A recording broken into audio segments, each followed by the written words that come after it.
What if I told you that your inability to build wealth has nothing to do with your work ethic, your intelligence, or your circumstances? What if the real reason you're stuck financially was engineered? Not by accident, not by bad luck, but deliberately, by systems designed to keep you exactly where you are. Stay with me, because what you're about to hear isn't motivation. It's not a think positive speech. It's the uncomfortable science behind why most people will never escape financial mediocrity, and who profits every single time they don't. In 2013, a team of researchers from Harvard and Princeton published a study that changed how scientists think about poverty. They found something shocking. Financial stress doesn't just make life harder. It literally reduces your cognitive capacity by the equivalent of losing 13 IQ points. 13 points. That's the same cognitive drop as going an entire night without sleep. Think about what that means. When you're stressed about money, about rent, about bills, about making it to the next paycheck, your brain is operating in a fundamentally different mode than someone who isn't. Psychologists call this the scarcity mindset. And here's the brutal truth. It's a trap that feeds itself. When you're in scarcity mode, your brain tunnels. It hyper-focuses on the immediate problem. How do I pay this bill? While completely losing sight of the bigger picture. Long-term planning becomes nearly impossible. Risk tolerance collapses. Every financial decision feels urgent. Life or death. And the cruel irony? The decisions you make from that mental state almost always make your financial situation worse. Impulse purchases, high-interest debt, avoiding investments because they feel risky. These aren't signs of stupidity. They're symptoms of a brain that's been pushed into survival mode. But here's the question nobody asks. Who designed the system that keeps people in survival mode?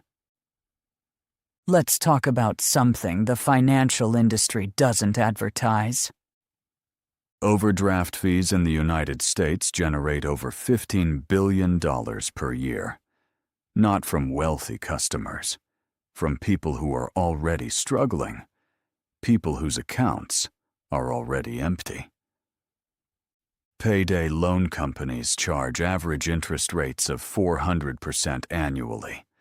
Their entire business model depends on customers being unable to pay off the loan in time.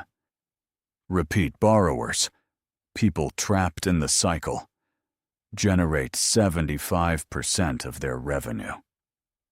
Credit card companies spend billions on behavioral psychologists, not to help you manage money better, to identify the exact moment your willpower is weakest and serve you an offer at precisely that moment. This is not conspiracy thinking. This is publicly documented business strategy. The system isn't broken. It's working exactly as designed. It's just not designed for you. And the most sophisticated part of this design? It makes you blame yourself.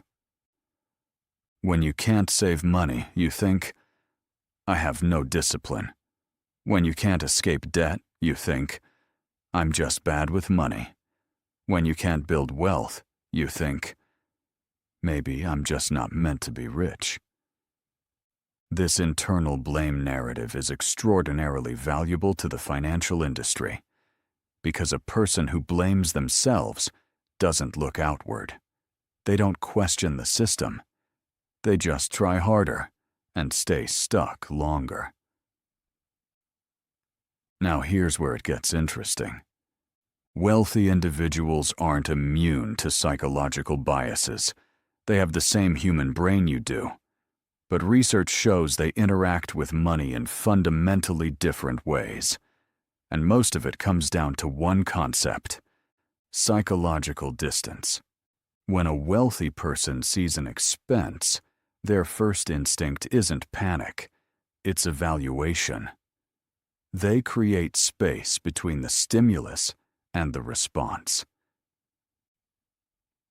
Neuroscientists call this prefrontal cortex dominance, using the rational, planning part of your brain instead of the amygdala, which is your fear and survival center.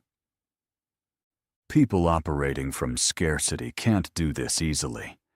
Their amygdala is already firing constantly. Every financial decision gets filtered through fear first. But here's what the research also shows, and this is important. This is not a fixed trait. It's not something you're born with. It's a state, and states can be changed. Studies on financial therapy show that when people address the emotional and psychological roots of their money behavior, not just the practical habits, their financial outcomes change dramatically. Not because they suddenly earned more money, but because their relationship with the decisions around money shifted entirely. The rich aren't smarter, they're calmer, and that calmness is manufactured through environment, through reduced financial stress, through systems that give them breathing room to think. The question is, how do you manufacture that calmness when you're starting from zero? This is the part most videos skip, because it's not as dramatic as revealing a conspiracy.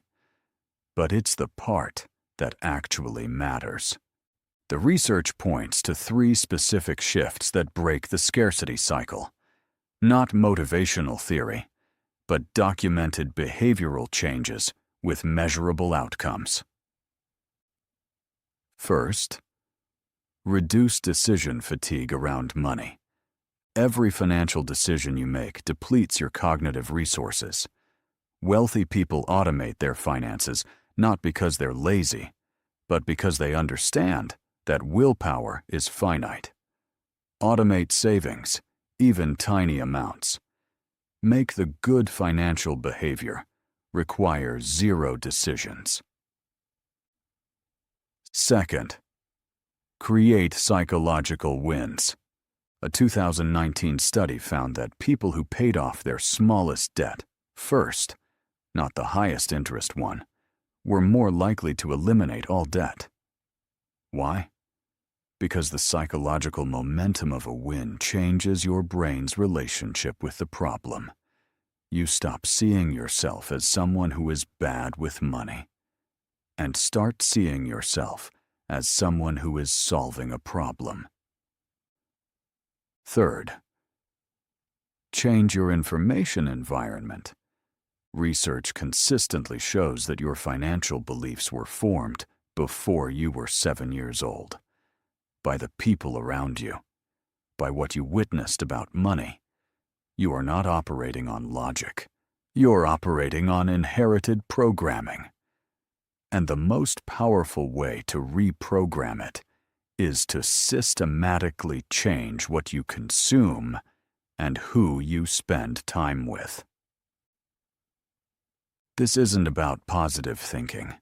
It's about neuroplasticity, the brain's documented ability to form new patterns when given new inputs consistently over time. Your brain wasn't programmed to stay poor by accident. It was shaped by stress, by systems designed to exploit that stress, and by a narrative that made you responsible for outcomes that were stacked against you from the start. But here's the thing about programming. It can be rewritten.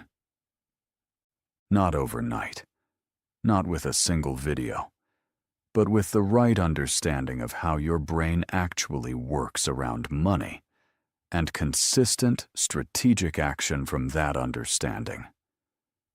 If this shifted something for you, share it with someone who needs to hear it. And if you want to go deeper into the psychology of wealth and why most people never escape the financial trap, subscribe, because we're just getting started.